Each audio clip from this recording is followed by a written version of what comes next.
You're not lazy, you're not weak, and you're definitely not broken. But here's what no one will tell you. The habits keeping you broke? Your brain doesn't see them as mistakes. It sees them as solutions. And until you understand why, nothing you try will stick. Not the routines, not the savings plans, not the discipline. Because the real problem isn't your behavior. It's the logic your brain is using to justify it. Here's something most people never learn about the human mind. Your brain doesn't do random. Every habit you have, good or bad, exists because at some point it worked. Not worked as in built wealth. Worked as in it solved a problem. Stress eating solved anxiety. Doom scrolling solved boredom. Avoiding your bank account solved the discomfort of bad news. Psychologists call this negative reinforcement.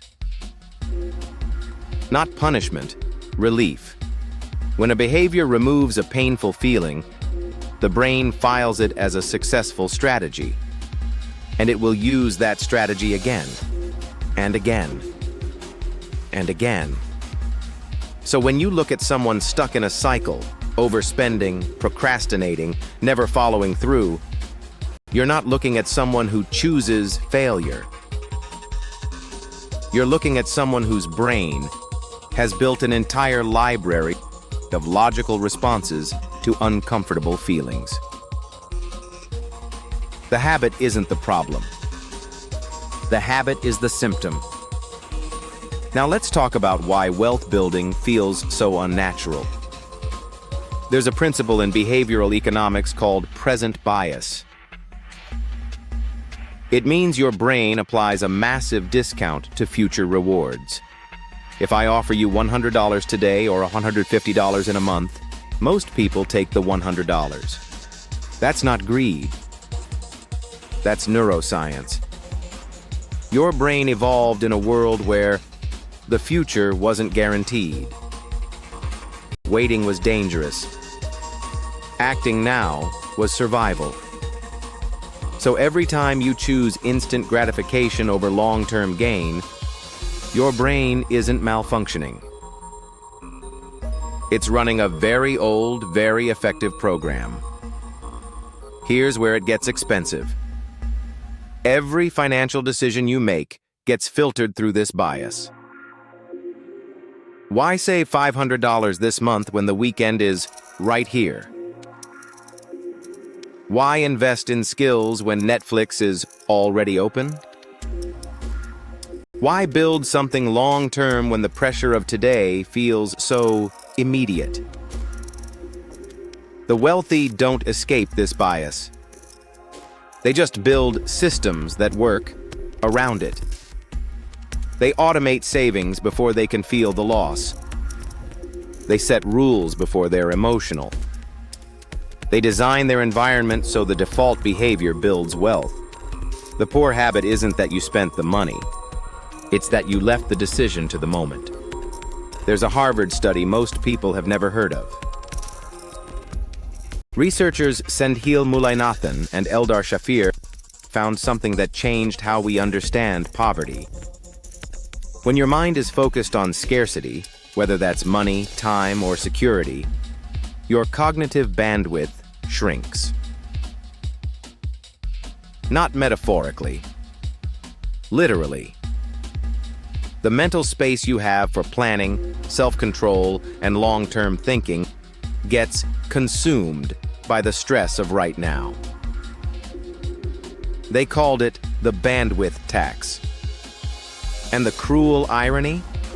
The people who most need to make smart financial decisions are the ones under the most cognitive load. So the impulsive buy, the missed bill, the broken routine, these aren't failures of character.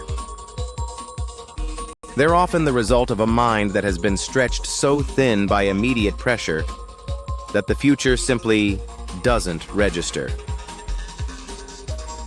This is why discipline advice aimed at struggling people often backfires. Just be more consistent. Just stick to the plan. That advice assumes spare bandwidth. And when your brain is in survival mode, there is none. The exit isn't more willpower. It's reducing cognitive load, one decision at a time.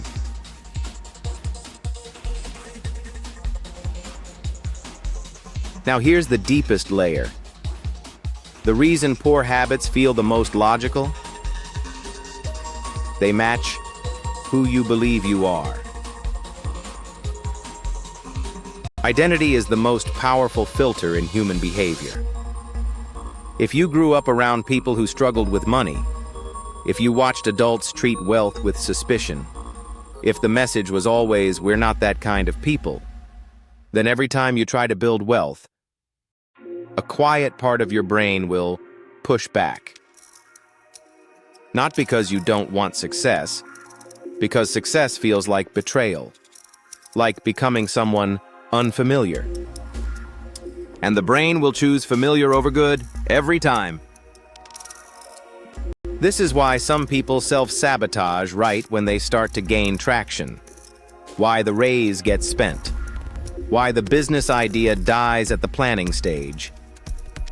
It's not fear of failure. It's fear of becoming someone your old self doesn't recognize. The shift isn't about adding better habits on top of a broken identity. It's about deciding who you are first and letting the habits follow naturally from that. Wealthy people don't just do different things, they see themselves differently. And their brain works to stay consistent with that image.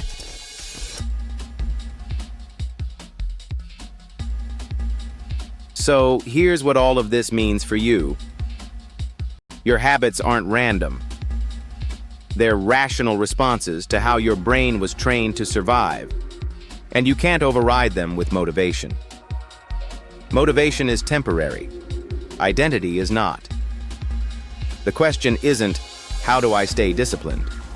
The real question is, who am I becoming? And what does that person naturally do? Because when your identity shifts, the habits stop being a fight. They become obvious.